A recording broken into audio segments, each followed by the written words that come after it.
Welcome to TED. Thank you very much. The first TED has been great. Have you met anyone interesting?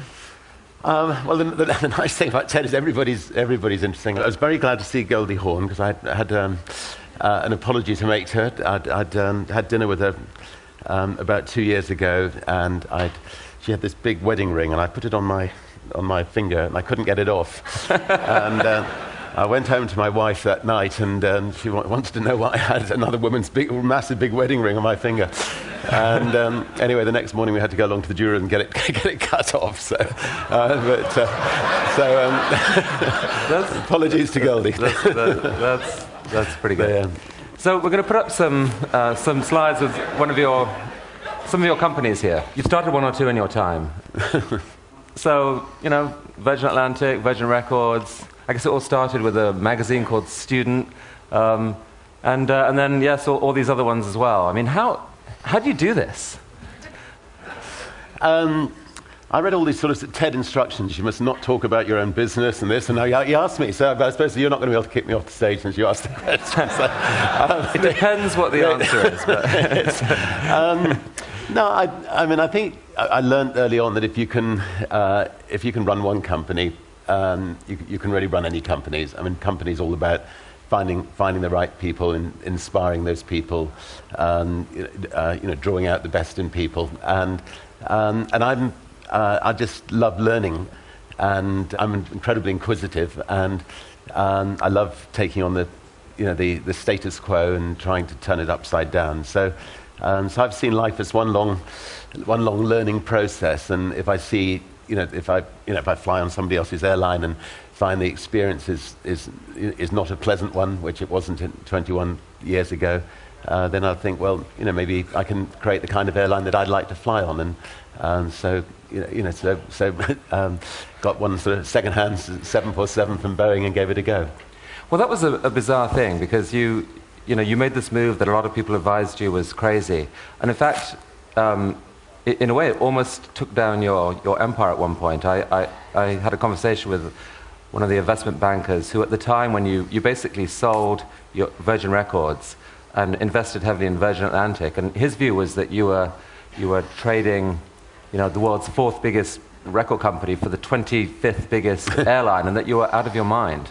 Why did you do that? Well, I think that. There's a very thin dividing line between success and failure, and I think if you start a business without financial backing, you're likely to go the wrong side of that dividing line. We were being attacked by British Airways. They were trying to put our airline out of business, and they launched what's become known as the Dirty Tricks campaign. And I realized that the whole empire was likely to come crashing down unless I chipped in a chip, and in order to protect the jobs of the people who work for the airline and protect the jobs of the people who work for the record company, I had to sell the family jewelry to protect the airline. And post Napster, you're looking like a bit of a genius actually for that as well. Yeah, as it turns out, it proved to be the right move, but it was sad at the time, but we moved on. Now, I mean, you use the Virgin brand a lot, and it seems like you're getting synergy from one thing to the other. What does the brand stand for in your head? Well, I mean, I like to think it stands for quality. That if somebody comes across a Virgin company, that they're not quality, Richard. Come on now, everyone says quality. No, but I was going to move on. It's we have a lot of fun, and I think the people who work for it enjoy it. As I say, we go in and shake up other industries, and I think we do it differently, and I think that industries are not quite the same as a result of Virgin. I mean, there are a few launches you've done where the brand maybe hasn't worked quite as well. I mean, Virgin Brides. What happened there? We couldn't find any customers.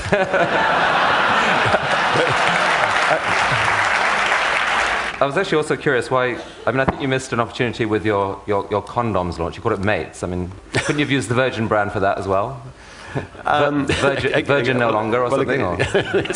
Again, we may have had problems finding. I mean, often when you launch a company and you get customer complaints, you can deal with them. But about 3 months after launching the condom company, I had a letter of complaint, and I sat down and wrote a long letter back to this lady apologising profusely, but obviously there wasn't a lot I could do about it. And then 6 months later, or 9 months after the problem had taken, I got this delightful letter with a picture of the baby asking if I'd be godfather, which I became. So all worked out well. Really? Again. Yes. You should have brought a picture. That's wonderful. So just help us with some of the numbers. I mean, what are the numbers on this? I mean, how big is the group overall? What's total revenue? It's about $25 billion now in total. And how many employees? About 55,000. So you've been photographed in various ways at various times, and never worrying about putting your dignity on the line or anything like that. What was that? Was that real? Yeah, it was launching a megastore in Los Angeles, I think. No, I mean, I think... Is that your hair? No.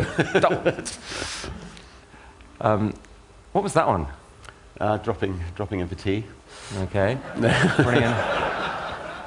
That was quite fun. That was a wonderful car boat launch. Oh, that car that there was Tedster invented that, I think. Could you still pause on that one, actually, for a minute? It's a tough job, isn't it? I mean, it is a tough job. You know, when I first came to America, I used to try this with employees as well, and they have these different rules over here. It's very strange. The lawyers say you mustn't do things like that. But I mean, speaking of which, tell us about Pammy. We launched. Mistakenly thought we could take on Coca-Cola, and we launched a cola bottle called the Pammy, and it was shaped a bit like Pamela Anderson. But the trouble is, it kept on tipping over. But designed by Philippe Starck, perhaps? Of course. So we'll just run a couple more pictures here. Virgin Bride, very nice. So stop there.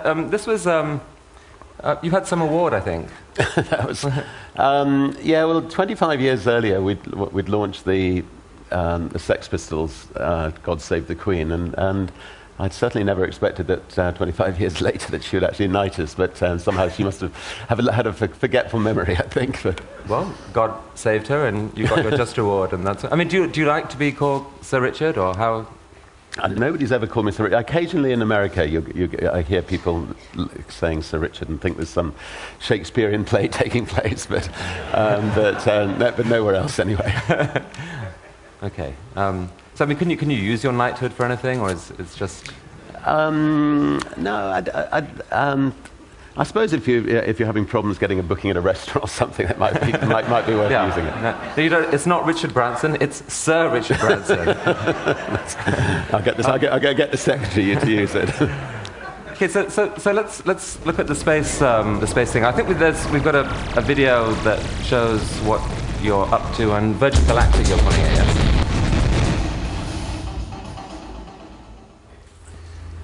So that's the Burt Rutan designed spaceship. Yeah, it'll be ready ready in 12 months, and then do 12 months extensive testing, and then 24 months from now, people will be able to take a ride into space. Now, this interior is Philippe Starck designed. Philippe has done quite a bit of it, the logos, and he's building the space station in New Mexico, and basically he's just taken an eye, and the space station will be one giant eye. So when you're in space, you ought to be able to see this massive eye looking up at you, and when you land, you'll be able to go back into this giant eye. But he's an absolute genius when it comes to design. But you didn't have him design the engine. Philippe is quite erratic, so I think he wouldn't be the best person to design the engine. No. He gave a wonderful talk here. Yeah, no, 2 days ago. Well, some people found it wonderful. Some people found it completely bizarre. But I personally found it wonderful. He's a wonderful enthusiast, which is why I love him. But so, you've always had this exploration bug in you. Have you ever regretted that? Many times. I mean, I think with the sort of ballooning and boating expeditions we've done in the past, I got pulled out of the sea, I think 6 times by helicopters. So, and each time I didn't expect to come home to tell the tale. So, so in those moments, you certainly wonder what you're doing up there. Or what was the closest you got to? I mean, when did you think this is it? I might be on my way out. Well, I think the balloon adventures were each one was each one actually. I think we came close, and I mean, first of all, nobody had actually crossed the Atlantic in a hot air balloon before, so we had to build a hot air balloon that was capable of flying in the jet stream, and we weren't quite sure, when a balloon actually got into the jet stream, whether it would actually survive the 200, 220 miles an hour winds that you can find up there. And so just the initial lift off from Sugarloaf to cross the Atlantic, as we were pushing into the jet stream, this enormous balloon, the top of the balloon ended up going at a couple of 100 miles an hour. The capsule that we were in at the bottom was going at maybe 2 miles an hour, and it just took off, and it was like holding on to 1,000 horses, and we were just crossing every finger, praying that the balloon would hold together, which fortunately it did. But the ends of all those balloon trips were, something seemed to go wrong every time. And on that particular occasion, the more experienced balloonist who was with me jumped and left me holding on for dear life. But did he tell you to jump, or he just said, "I'm out of here"? No, he told me to jump, but once his weight had gone, the balloon shot up to 12,000 feet, and I put on. And you inspired an Ian McEwan novel, I think. Wow. And I put on oxygen masks and stood on top of the balloon with my parachute, looking at the swirling clouds below, trying to pluck up my courage to jump into the North Sea, which. And it was a very, very, very lonely few moments. But anyway, we managed to survive. Did you jump, or did it came down in the end? Well, I knew I had about half an hour's fuel left, and I also knew that the chances were that if I jumped, I would only have a couple of minutes of life left. So I climbed back into the capsule and just desperately tried to make sure that I was making the right decision, and wrote some notes to my family, and then. Climbed back up again, looked down at those clouds again, climbed back into the capsule again, and then finally just thought, there's a better way. I've got this enormous balloon above me is the biggest parachute ever. Why not use it? And so I managed to fly the balloon down through the clouds, and about 50 feet before I hit the sea, threw myself over. And the balloon hit the sea and went shooting back up to 10,000 feet without me. But it was a wonderful feeling, being in that water. And what did you write to your family? Just what you would do in a situation like that. Just and I love you very much, and I'd already written them a letter before going on this trip, which just in case anything had happened. But fortunately they never had to use it. Your companies have had incredible, PR value out of these heroics for years, and until I stopped looking at the polls, you were sort of regarded as this great, hero in the UK and elsewhere. And I mean, cynics might say, this is just a smart business guy doing what it takes to, execute his particular style of marketing. How much was the sort of the PR value part of this? Well, of course, the PR experts said that as an airline owner, the last thing you should be doing is heading off in balloons and boats and crashing into the seas. And in fact, They had a point, Richard. In fact, I think our airline took a full-page ad at the Times saying, come on, Richard, there are better ways of crossing the Atlantic. So I mean, to do all this, you must have been a genius from the get-go, right? I mean, I won't contradict that, but okay, this isn't exactly hardball. Okay. They weren't you just terrible at school? I was dyslexic. I had no understanding of schoolwork whatsoever. I certainly would have failed IQ tests. And it's one of the reasons I left school when I was 15 years old. And if I'm not interested in something, I just don't grasp it. As somebody who's dyslexic, you also have some quite bizarre situations. I mean, for instance, I've had to, I've been running the largest group of private companies in Europe, but haven't been able to know the difference between net and gross. And so the board meetings have been fascinating. And so, is that good news or bad news? And generally people would say, oh, well, that's bad news. But just to clarify, the $25 billion is gross, right? That's gross. Well, I hope it's net, actually, having finally... I've got it right. No, trust me, it's gross. No, so when I turned 50, somebody took me outside the boardroom and said, "Look, Richard, here's let me draw on a diagram. Here's a net in the sea, and the fish have been pulled from the sea into this net, and that's the profits you've got left over in this little net, and everything else is I finally worked it all out." So.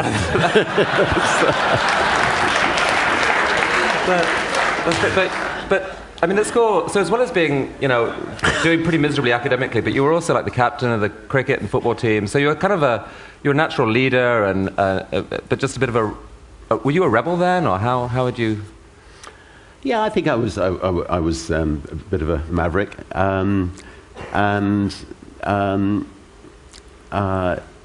I was fortunately good at sport, and so that at least I had something to excel at school.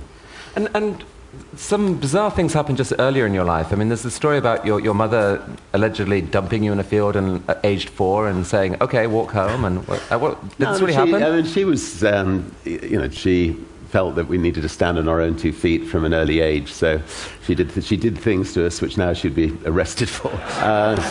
Such as pushing us out of the car and telling us to find our own way to Granny's about 5 miles before we actually got there, and making us go on wonderful long bike rides, and we're never allowed to watch television. Is there a risk here? I mean, there's a lot of people in the room who are wealthy, and they've got kids, and we've got this dilemma about how you bring them up. I mean, do you look at the current generation of kids coming up and thinking they're too coddled, they don't know what they've got, we're going to raise a generation of privileged? No, I think if you're bringing up kids, you just want to smother them with love and praise and enthusiasm and. So I don't think you can mollycoddle your kids too much, really. You didn't turn out too bad, I have to say. Your headmaster said to you, I mean, he found you kind of an enigma at your school. He said, "You're either going to be a millionaire or go to prison, and I'm not sure which." Which of those happened first?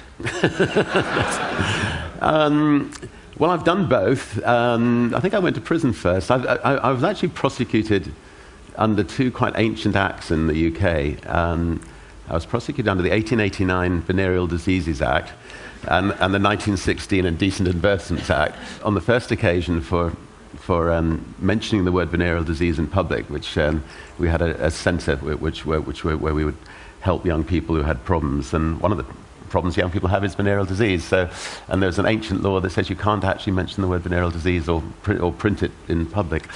So the police knocked on the door and told us they were going to arrest us if we carried on mentioning the word venereal disease. We changed it to social diseases, and people came along with acne and spots, but nobody came with VD anymore. So we put it back to VD and promptly got arrested.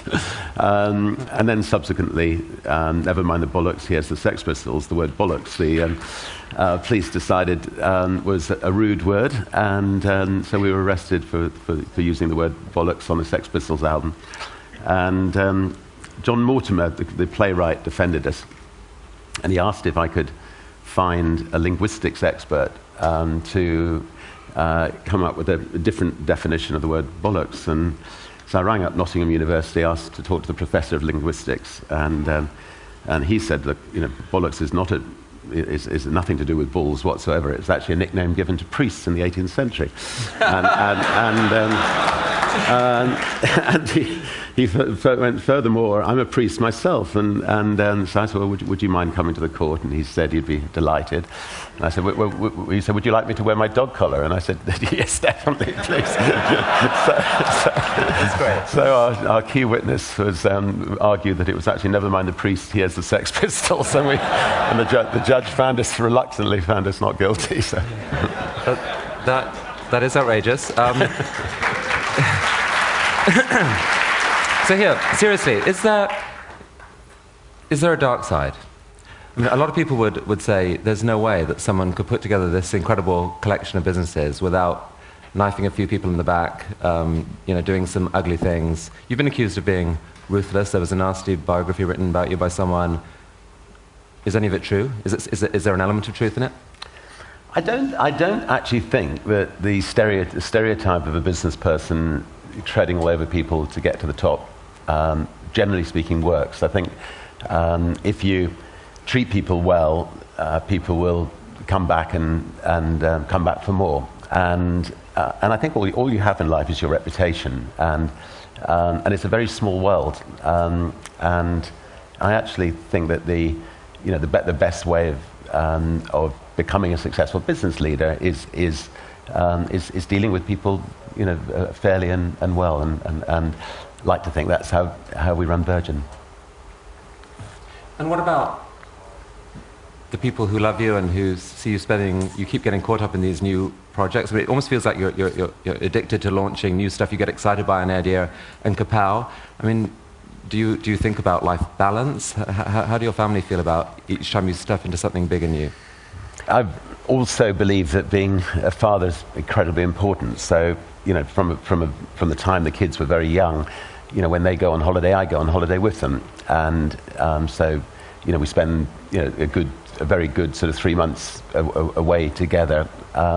Yes, I'll be in touch. We're very lucky. We have this tiny little island in the Caribbean, and so I can take them there, and we can bring friends, and we can play together. But I can also keep in touch with what's going on. You've started talking in recent years about this term capitalist philanthropy. What is that? Capitalism has been proven to be a system that works. The alternative, communism, has not worked.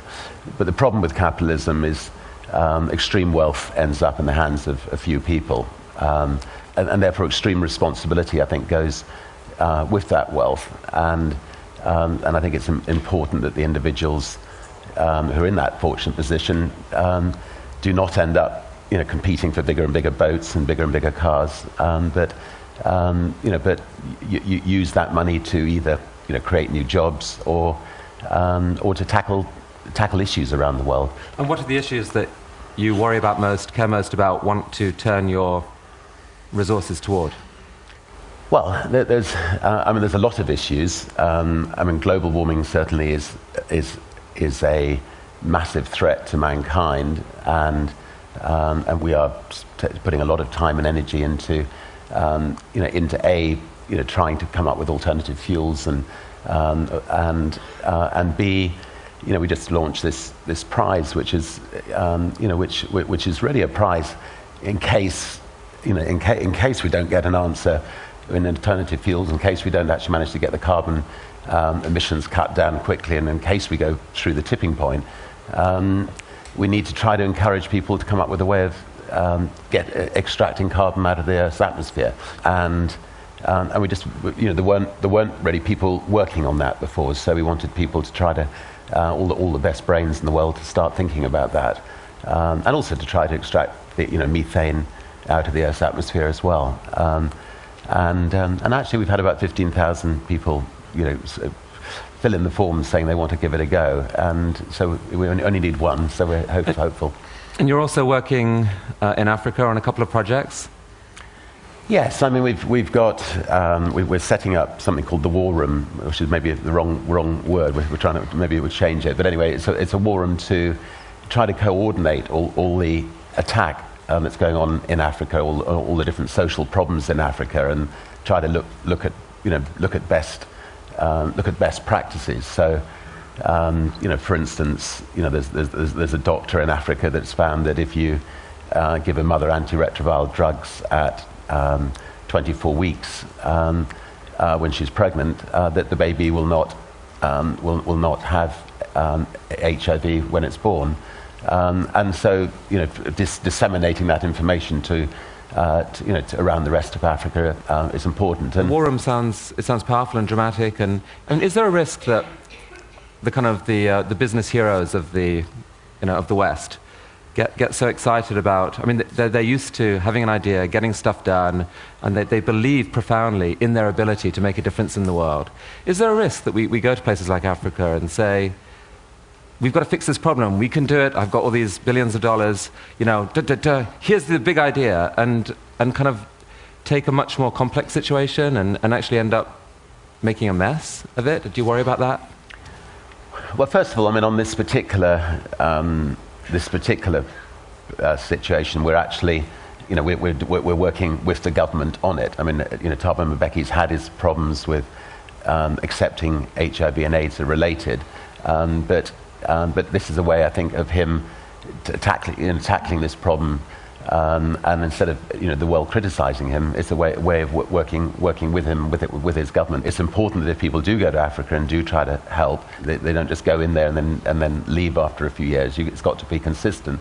But I think business leaders can bring their entrepreneurial know-how and help governments approach things slightly differently. I mean, for instance, we're setting up clinics in Africa.